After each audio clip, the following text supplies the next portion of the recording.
So, this may seem a little bit counterintuitive, but in order to learn marketing, it's important to unlearn a few things first. So, in this lesson, I've compiled a few big myths that I've seen and I've come across online that often lead marketers to either getting completely stuck in their work or not getting started at all, which is actually even worse.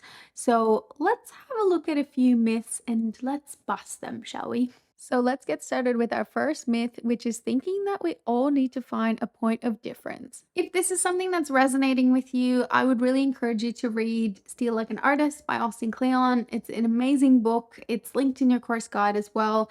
It's really quick to read, but basically it boils down to this.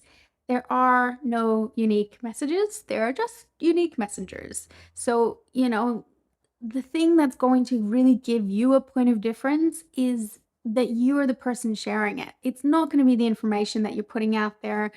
Sure, there are definitely some revolutionary tactics and creative out of the box ideas still out there, but especially in the marketing world, we're all just kind of stealing from each other. I mean, even when it comes down to you guys being here learning this stuff, there are plenty of other social media marketing courses out there. And I'm so, so grateful that you've chosen this one in particular. But chances are the reason you chose it wasn't just because I'm teaching you XYZ. It's probably also because you connected with something in my teaching style or me as a person or whatever it was that led you here. I'm really, really grateful for it. But the point is that what makes every business unique is the person behind it and person behind the ideas, the person sharing the content, not so much the content itself. And it's going to be the same for you in your business as a social media manager. Our next myth is all about thinking you can't run a successful campaign on a tight budget. Of course, things are easier with big budgets, but not necessarily more effective.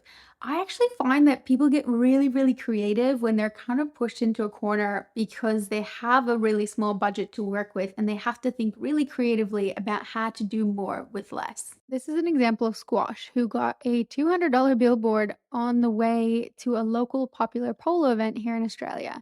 They had people in their brand swimwear and fake horses stand next to the billboard to advertise the brand even more, and this one $200 campaign led to a $6,000 spike in sales in just one day.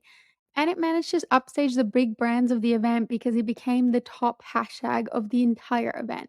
So creativity will always win over big budgets. Myth number three is thinking the results of your efforts are instant. Okay, so let's be clear, nothing could be further from the truth. And unfortunately, clients often have the same misconception about what's going to happen when they start working with a social media manager. And you can feel quite deflated if you don't deliver these insane epic results right away that maybe you had expected for yourself and your client expected as well. Unfortunately, things just take a little bit of time. Even really big marketing agencies who charge five, $10,000 a month for their services sometimes will say to clients often that it's going to take a couple months. The first maybe 2, 3 months are actually just a testing phase.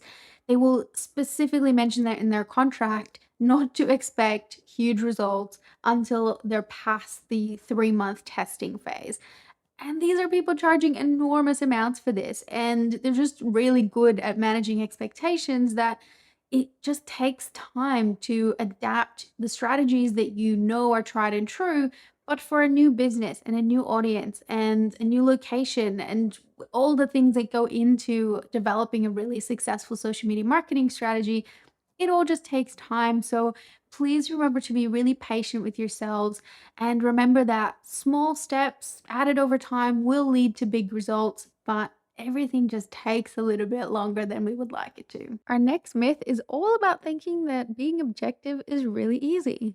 This is a big one. I think as marketers, we like to sometimes think we're superhuman, and we're obviously not biased, but I mean, we all are. It's really, really difficult to not bring some sort of bias into every new project or campaign or into working with a new client because you might think, okay, cool, this is a new client in this industry. I did this 2 years ago with a similar client in a similar industry, so this is definitely going to work.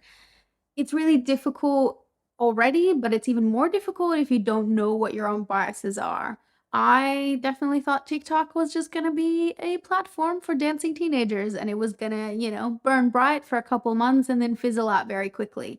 And I'm definitely not alone in that bias, but I know that I was dead wrong, obviously.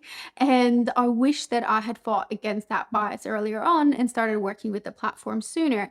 So I think it's important that when you're going into your marketing work, acknowledge your own biases and also try and put yourself in the opposing viewpoint at any time so that you can kind of make yourself a little bit uncomfortable and think, if I was wrong about this, what would that look like?